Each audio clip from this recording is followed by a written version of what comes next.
Hello friends आज हम पढ़ेंगे इंटर क्लास की पोइट्री का chapter 7 from the passing of Arthur. About the poet पढ़ते हैं। Alfred Lord Tennyson was born at Somersby on August 6, 1809। Alfred Lord Tennyson का जन्म सोमरबाई में 6 अगस्त 1809 को हुआ था। इस father's name was George Tennyson. इनके पिता का नाम जॉर्ज टेनिसन था। His father was also a well known poet of his time. इनके पिता भी अपने समय के एक प्रसिद्ध कवि थे। He was educated at Trinity College Cambridge. इनकी शिक्षा दीक्षा ट्रिनिटी कॉलेज कैम्ब्रिज में हुई थी। There he became an intimate friend of Arthur Henry Hallam, जहाँ पर कि ये आर्थर हेनरी हेलम के बहुत ही घनिष्ठ मित्र बन गए थे। He wrote his famous elegy in memoriam after the death of his friend. In memoriam अब ये अपने फ्रेंड A.H. हेलम की मृत्यु के बाद इन्होंने लिखी थी। इट वॉज पब्लिश्ड इन 1850, जो कि 1850 में पब्लिश हुई थी। He was appointed poet laureate in the place of Wordsworth after his death. इनको वर्ड्सवर्थ की मृत्यु के बाद राष्ट्रकवि के रूप में अपॉइंट किया गया था। He was also awarded the chancellor's medal in 1829 for his famous poem Timbuktu. Timbuktu के लिए भी इन्हें अवार्ड मिला था। Tennyson was one of the famous poet of Victorian age. Tennyson Victorian age के बहुत ही प्रसिद्ध कवि थे। He was praised by all. इनकी सब लोग बहुत प्रशंसा करते थे। He also got chance to become a personal friend of Queen Victoria. Queen Victoria का भी इन्हें पर्सनल फ्रेंड मतलब मित्र बनने का एक चांस मिला। Who made him appear in 1884, जिन्होंने कि इन्हें एक सामंत बनाया 1884 में। He wrote so many poetic collection, बहुत सारी कविताएं लिखी। These are princess, idylls of the king, the Maud. His notable poems are break break break, idle tears, Ulysses crossing the bar, the charge of light brigade. When he died in 1892, he was buried in Westminster Abbey. Westminster में इनको दफनाया गया था जब इनकी मृत्यु हुई। अब पढ़ते हैं अबाउट द पोएम। अब अबाउट द पोएम पढ़ते हैं। About the poem. In this poem, इस कविता में King Arthur gives last message to his follower Sir Bedivere. इस कविता में जो किंग आर्थर हैं वह अपना आखिरी संदेश देते हैं अपने मित्र को। That change is the law of nature, कि परिवर्तन प्रकृति का नियम है। It is necessary for the maintenance of the world, यह संसार के मेंटेनेंस के लिए बहुत जरूरी है। Even good custom and practices must change, अच्छे जो रीति रिवाज हैं वह सब भी अवश्य ही चेंज होने चाहिए। If they continue for long time, यदि वो बहुत लंबे समय तक चलते रहें, दे टर्न इनटू इविल, तो वो बुराई में बदल जाते हैं। अच्छी चीज़ें भी बुराई में बदल जाती है। We need not to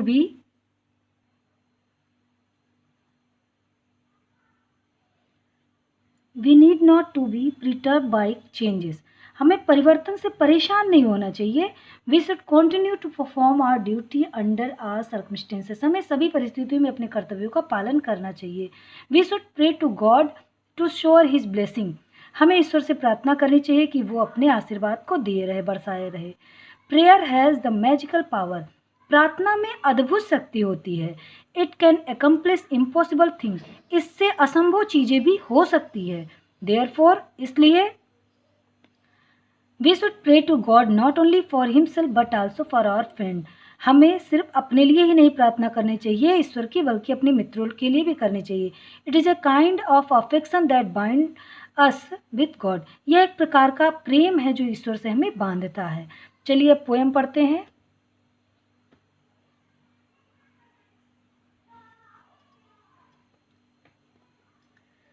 and slowly answered Arthur from the barge. ये जो पोएम है इसमें इंग्लैंड का राजा जो आर्थर है युद्ध में घायल हो गया है, और घायल होने के बाद वह संसार से विदा हो रहा है। एक बार्ज पे बैठा है, नाव पे, और वो अपने राज्य से, इंग्लैंड से दूर जा रहा है। टेनिसन ने इस विषय पर जो लंबी कविता लिखी है उसमें से कुछ पंक्तियाँ दी गई हैं इस पोएम में। जब आर्थर अपने नाव में बैठकर तीनों रानियों के साथ अज्ञात स्थान पे जाने लगता है, तब आर्थर की एक मित्र रहता है बेडिवर, वह बहुत रोता है। उसी से ये सब पंक्तियाँ आर्थर कहता है। And slowly answered Arthur from barge. Barge एक छोटी नाव को कहते हैं। धीरे से आर्थर अपने बार्ज पर बैठा, मतलब नाव पर बैठा, और वो कहता है वेडिवर से, द ओल्ड ऑर्डर चेंज, कि पुरानी जो परंपराएं हैं वो बदल जाती हैं, एडिंग प्लेस अ न्यू, और उसके स्थान पर नई परंपराएं उस अपना स्थान ले लेती हैं। God fulfil himself in many वे, और ईश्वर सभी प्रकार से वही करता है जो सही रहता है। Lest one good custom should corrupt the world, कहीं ऐसा ना हो कि एक अच्छी परंपरा ही संसार को नष्ट कर दे या दूषित कर दे। मतलब कोई भी परंपरा चाहे अगर जो लॉन्ग टाइम तक चल रही है तो वो बुरी परंपरा बन जाती है, मतलब वो बुराई की तरफ अग्रसर हो जाती है। चलिए आगे देखते हैं। कंफर्ट दाई सेल्फ, अपने आप को तसल्ली दो, अपने आप को तसल्ली दो। What comfort is in me, मैं तुम्हें क्या कह सकता हूँ। I have lived my life, मैंने अपने जीवन को बिता लिया है। And that which I have done, और जो कुछ भी मैंने किया है, may he within himself make pure, ईश्वर उसे स्वीकारे और उसे शुद्ध बना दे। मतलब मेरे कार्यों को ईश्वर स्वीकार ले और मैं पवित्र हो जाऊँ। But thou, if thou shouldst never see in my face again, ये तुम मेरा चेहरा दोबारा मत देखो, ये तुम मुझे दोबारा कभी ना देखो।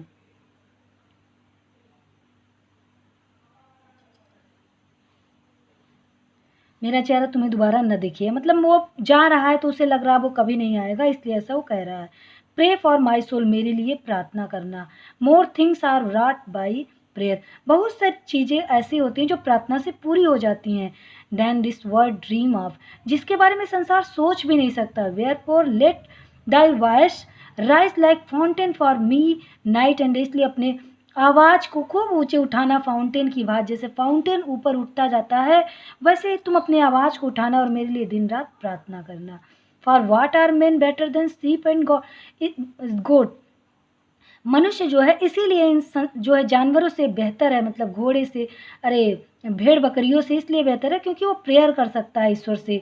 That nourish a blind life with in the brain, if knowing God they lift not hand for prayer, जो जानवर जीव जंतु होते हैं वे सिर्फ अपने शरीर का पोषण कर सकते हैं, वे प्रार्थना के लिए हाथ नहीं उठा सकते हैं। But both for them self and those who can them friend, for so the whole round earth is every way bound by gold chain about the feet of God, but now farewell. देखिए आगे क्या कहते हैं। Both for themselves, मतलब उनके लिए भी prayer करो, अपने लिए भी और अपने मित्रों के लिए भी, दोनों के लिए प्रेयर करो। For so whole round earth, क्योंकि प्रार्थना ही है जो सारे पृथ्वी को बांधे हुए है। प्रेयर ही है जो मनुष्य और ईश्वर के मात्र बीच में एक कड़ी जैसी है, एक गोल्ड चेन की भांति है जिससे कि मनुष्य और ईश्वर बंधा हुआ है। और प्रेयर से ही ईश्वर की शरण में, about the feet of God but now fair, prayer से ही हम ईश्वर की शरण में जाते हैं, मतलब ईश्वर की शरण में हम प्रेयर के द्वारा ही पहुंच पाते हैं।